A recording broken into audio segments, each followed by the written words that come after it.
बच्चों, आज का सेशन शुरू करने जा रहे हैं हम पाठ 2 इलेक्ट्रोस्टैटिक पोटेंशियल पार्ट 1। अभी हमने वीडियो बना ही दिया था, बट माइक बीच में बंद हो जाने के कारण आवाज़ अपलोड नहीं हो पाई, इसलिए दोबारा से फिर से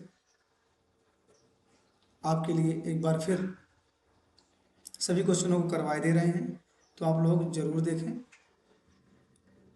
पाठ 1 का पहला ऑब्जेक्टिव क्या कहता है?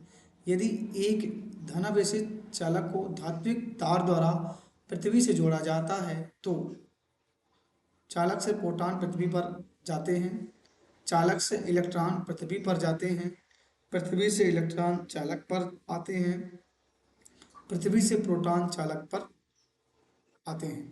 देखिए, पृथ्वी से आप लोग भी जानते हैं अर्थिंग लेते हैं, अर्थिंग यानी माइनस लेते हैं, और प्लस ऑलरेडी आपके पास है, तो जो इलेक्ट्रॉन होंगे निकल करके कहाँ चले जाएंगे? चालक में। यानी आपका का नंबर इसका सही होगा, पृथ्वी से इलेक्ट्रॉन चालक पर आते हैं। ठीक है बच्चों, तो आपका कौन सा राइट हो जाएगा? का नंबर ही राइट होगा। ठीक है।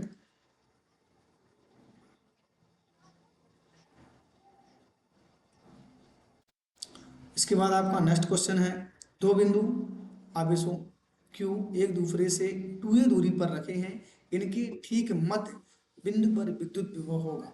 ठीक है, शून्य बिल्कुल नहीं हो सकता है। इसको मैंने लिखा था इस फॉर्म में, Q अपान 2 पाई एप्सिलॉन 0 ए, Q अपान 8 पाई एप्सिलॉन 0 इंटू ए, Q अपान 2 पाई एप्सिलॉन 0 इंटू ए स्क्वायर, जिसमें 2a होगा। जिसमें क्या होगा बच्चों? इसमें 2a होगा। इसमें क्या होगा? 2a होगा। इसमें 2a है क्या? 2 है ये, और ये है ये। इस प्रकार से क्या हो जाएगा आपका? 2a हो जाएगा। इसके बाद चलते हैं नेक्स्ट क्वेश्चन की ओर। दो ध्रुव की निरक्षीय स्थिति में, निरक्षीय स्थिति में ध्यान रखना, ई की वैल्यू कभी भी, ई की जो वैल्यू होती है कभी भी 0 के बराबर नहीं होती, लेकिन जो वी की वैल्यू क्या होती है? 0। निरक्षीय स्थिति में विभव का मान शून्य होता है, लेकिन निरक्षीय स्थिति में ई की वैल्यू कभी भी शून्य नहीं होती है। यानी क्या होती है आपकी वैल्यू? आपकी वैल्यू होती है बच्चों, आपकी वैल्यू क्या होती है? बता सकते हैं आप लोग क्या होती है? आपकी वैल्यू होती है, इसमें वैल्यू मैंने इसका कह दिया जाए तो आपका मैंने व्यंजक करवाया है, व्यंजक से आप देखें वहीं आप इसकी वैल्यू मिल जाएगी। इसके बाद चलते हैं आप, द्विध्रुव के कारण किसी बिंदु पर विभव भी बिंदु की दूरी पर निर्भर करता है, तो किस पर निर्भर करता है? भी अनुक्रमानुपाती आर स्क्वायर। किस में करता है? भी अनुक्रमानुपाती 1/r²।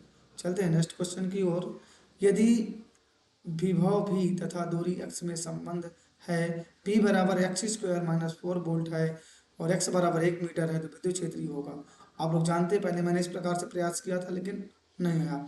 ई बराबर क्या है? -dv/dx। ई बराबर हो जाएगा -d/dx। या भी की जगह वैल्यू x² - 4, इसका अवकलन कर देंगे x के सापेक्ष, तो क्या हो जाएगा? x² का 2x, और किसी भी जो आपकी कांस्टेंट वैल्यू होती है, ठीक, अचर होता है, उसका क्या होता है? 0 होता है। -2x हो जाएगा। 2x की वैल्यू कितनी है? 1 रखी हुई, तो 1 रख देंगे। आपका आंसर आपका क्या हो जाएगा बच्चों? आपका आंसर हो जाएगा 2 = हो जाएगा -2, = क्या हो जाएगा? = हो जाएगा, ठीक है ना। इसके बाद चलते हैं आपका नेक्स्ट क्वेश्चन की ओर। समविभव पृष्ठ पर विद्युत क्षेत्र रेखाओं के बीच का कोण क्या होता है? 90 डिग्री। क्या होता है? 90 डिग्री। ये तो राइट है। इसके बाद चलते हैं, सही जोड़ियां बनाइए। व्युत्क्रम वर्ग का नियम क्या कहलाता है? कूलाम का नियम। देखिए, ये कूलाम का नियम हो जाएगा, ठीक है ना। इसके बाद क्या रहेगा? विद्युत द्विध्रुव आघूर्ण क्या होता है भैया? विद्युत द्विध्रुव आघूर्ण कूलाम इंटू मीटर होता है, P बराबर 2 kL। इसके बाद देखेंगे विद्युत क्षेत्र की तीव्रता। विद्युत क्षेत्र की तीव्रता क्या होती है? ऋणात्मक विभव प्रवणता होती है, ठीक है। इसके बाद चलेंगे विद्युत विभव। विद्युत विभव का क्या होता है? जूल पर गुलाम होता है, और इलेक्ट्रॉन पर वोल्ट का मान होता है 1.6 गुणे 10⁻⁻⁹ जूल होता है। इसके बाद चलते हैं, बताइए कि निम्न कथन सत्य अथवा असत्य है। इलेक्ट्रॉन की गति निम्न विभव से उच्च विभव की ओर होती है, बिल्कुल सही। समविभव पृष्ठ पर एक बिंदु से दूसरे बिंदु तक आवेश को ले जाने में किया गया कार्य शून्य होता है, बिल्कुल सत्य है। इसके बाद है, विद्युत क्षेत्र रेखाओं के लंबवत पृष्ठ समविभव पृष्ठ कहलाता है, बिल्कुल सही है। दो समविभव पृष्ठ एक दूसरे को कभी नहीं काटते हैं, बिल्कुल सही है। बिंदु आवेश से दूरी बढ़ने पर विभव बढ़ता है? नहीं, विभव क्या होता है? घटता है। दूर जाएगा तो घटेगा। जब किसी अनावेशित चालक को आवेशित चालक के पास रखा जाता है तो आवेशी चालक का विभव घटता बिल्कुल घटेगा। भाई मैं कहता हूँ किसी में ज़्यादा है किसी में कम है, उसके तुम पास रखोगे तो घट भी करेगा। ठीक है, आगे चलते हैं।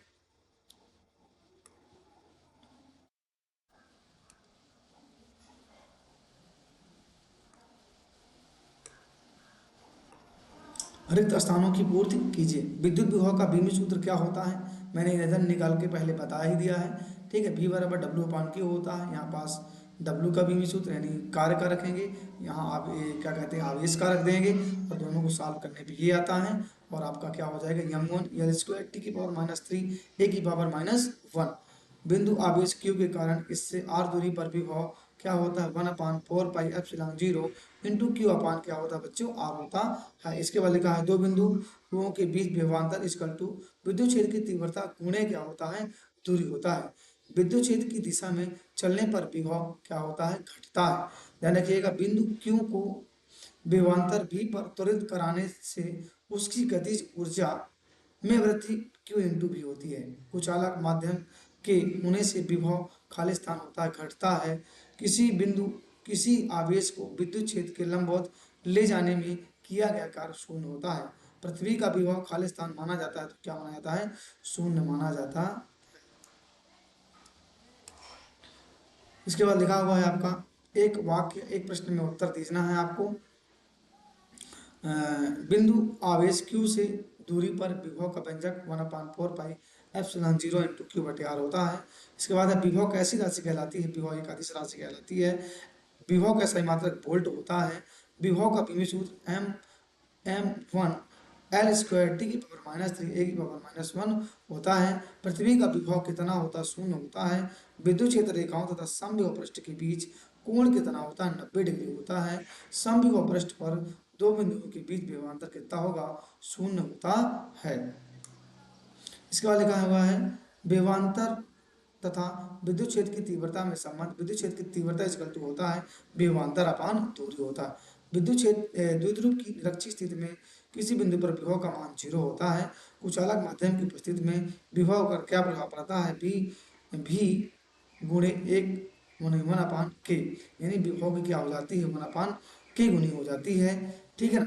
और यदि त्रिज्या 10 सेंटीमीटर के धातु के गोले गोले पर 10 नैनो कूलाम आवेश एक समान रूप से वितरित है तो इसके पृष्ठ पर विभव 900 वोल्ट है, तो गोले के केंद्र पर विभव कितना माना जाएगा, तो 900 वोल्ट ही माना जाएगा। ठीक है, चलते हैं आगे।